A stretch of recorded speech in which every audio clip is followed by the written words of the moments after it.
The dude's just been kind of cruising along, doing his thing, being just good enough to be useful in PPR leagues, but not good enough to stand out.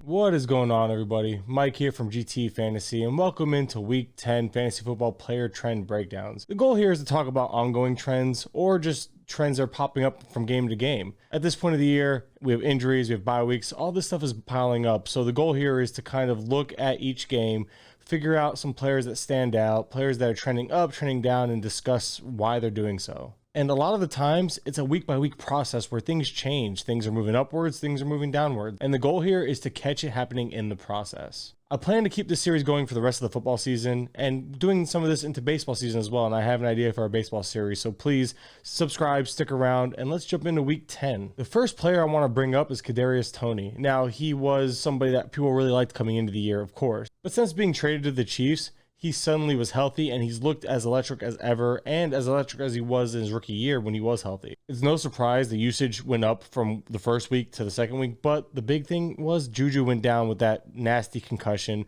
Now, he says he's okay. Obviously, he should be expected to miss a few games. So with that being said, how will that help Kadarius Toney, or will it? Well, I wanted to discuss and break down his usage in Week 10. Through the first two quarters of the Chiefs game in Week 10, Kadarius Toney had a 42.4% snap rate, had an 18.2% target per route run. He had a 21.4% slot percentage and a 9.5% team target percentage. So now you look at this game after the half, some adjustments are made. Juju's out, obviously.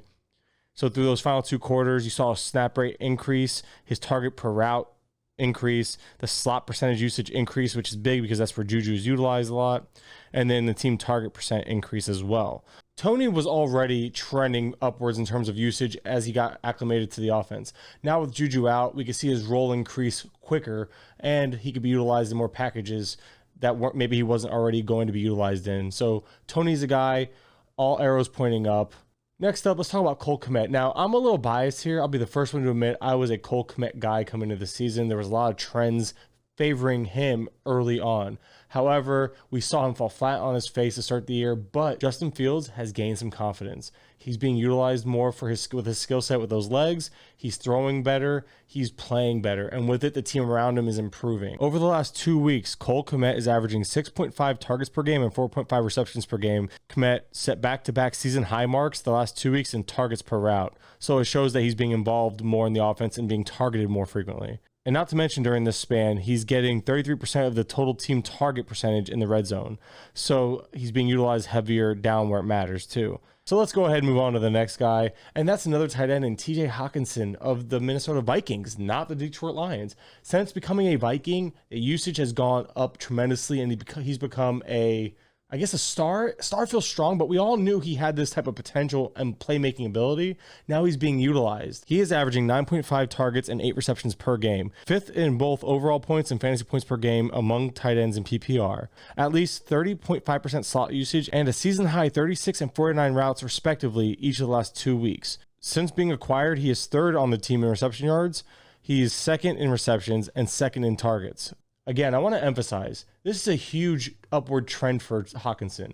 The dude is a stud, he's playing like it, and he's an offense that is utilizing him as one. Now we're going to go ahead and jump right into some of these tougher replacement stories, the Kupp and Jeudy injury replacements. There is no replacing Jeudy or Kupp. Jeudy, I guess you can replace him a little easier, but Kupp, there's obviously no replacing him.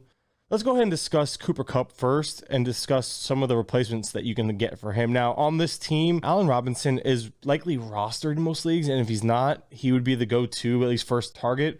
But somebody I do like a lot is Ben Skowronek. I don't know if I'm saying that right. I always mess up his name. But I believe he could be relevant. He led all Rams receivers last week in snap rate while running the second most routes and had the second highest slot rate. So he's one of those guys that on your waiver wire, deeper leagues, if you're desperate in PPR leagues, that's where he's going to have his relevance.